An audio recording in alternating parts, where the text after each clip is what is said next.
रामगढ़ आजसू के जिला अध्यक्ष भाई दिलीप दांगी जी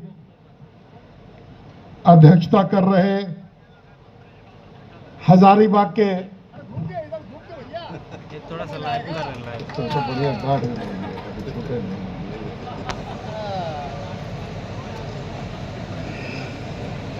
हम लोग जहां भी ज्वाइनिंग कराते हैं वहां गांठ जरूर मानते हैं कि जल्दी छूटे नहीं। इस सभा की अध्यक्षता कर रहे हजारीबाग के माननीय जिला अध्यक्ष आदरणीय विकास राणा जी, झारखंड राज्य के युवाओं के प्रेरणा स्रोत, इस राज्य के आशा और उम्मीद के किरण, आजसू पार्टी के केंद्रीय सुप्रीमो आदरणीय सुदेश महतो जी,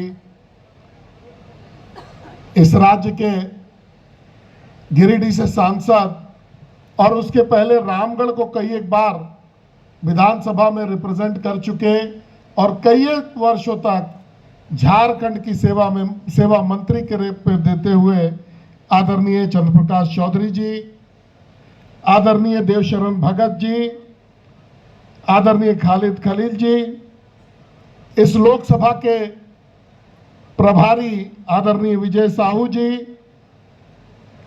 आदरणीय रोशन लाल चौधरी जी, आदरणीय तिवारी महतो जी, सम्मानित मंच और यहां पर उपस्थित आजसू के तमाम कार्यकर्ताओं का बहुत बहुत अभिनंदन है। हजारीबाग की धरती पर आपका बहुत बहुत स्वागत है।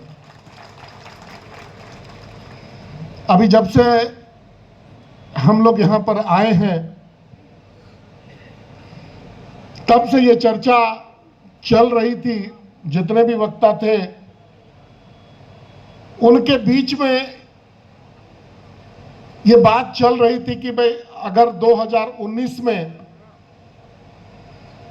अगर आजसू और भारतीय जनता पार्टी का गठबंधन जिस प्रकार लोकसभा में था उसी प्रकार से अगर विधानसभा में होता तो शायद आज इस राज्य की जनता को ये नरकीय सरकार, ये नरकीय हालात नहीं देखने पड़ते।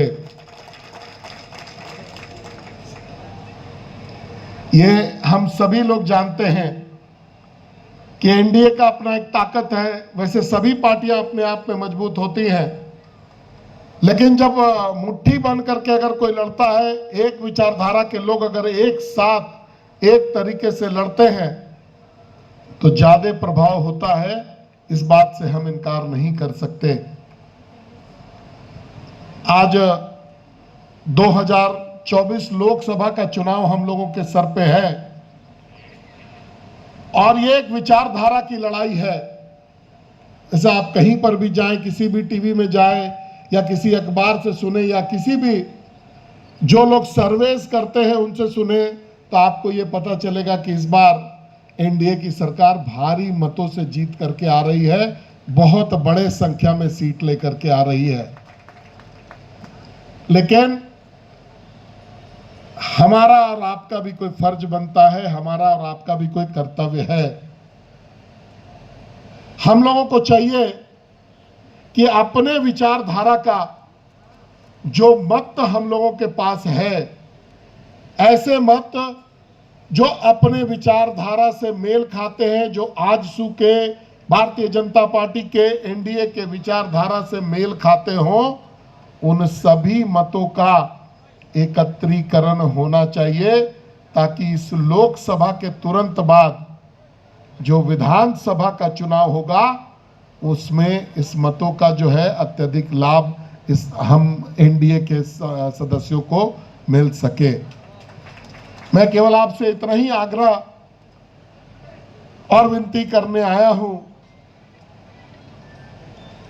कि मैंने नेतागिरी हमेशा सेवा भाव से किया है। मैंने कभी भी नेतागिरी को बहुत लोगों से आप बात करेंगे तो उनको मेरे में बहुत नेता का गुण बहुत नजर नहीं आता है, हमको भी नहीं आता अपने आप में नजर, लेकिन एक सेवक का भाव मेरे अंदर है और वो हमारे क्षेत्र के लोगों को भी नजर आता है। इसीलिए हजारीबाग की जनता ने दूसरी बार मुझे बहुत बड़े मार्जिन से, अगर हम भारतीय जनता पार्टी का ये देखें तो भारतीय जनता पार्टी में जितने भी लोग जीत करके आए थे उन सभी में हजारीबाग विधानसभा का मार्जिन जो है 2019 के 24 में 2019 में ये सबसे अधिक था।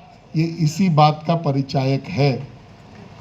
तो मेरा ये सेवा भाव आगे भी चलता रहेगा और मैं ये आपको विश्वास दिलाता हूं कि ये जो समन्वय की हम लोग बात करते हैं कि चुनाव के पहले समन्वय होगा या हमारा आगे गठबंधन रहेगा नहीं रहेगा क्या होगा, मैं आपको विश्वास दिलाता हूं कि ये चुनाव मैं आपके साथ आपके सहयोग से लड़ रहा हूं। मेरा समन्वय आपके साथ अगले 5 सालों तक जरूर रहेगा। ये मैं आपको स्मरण दिलाने के लिए और मैं विश्वास दिलाने के लिए आपके बीच में उपस्थित हुआ हूं।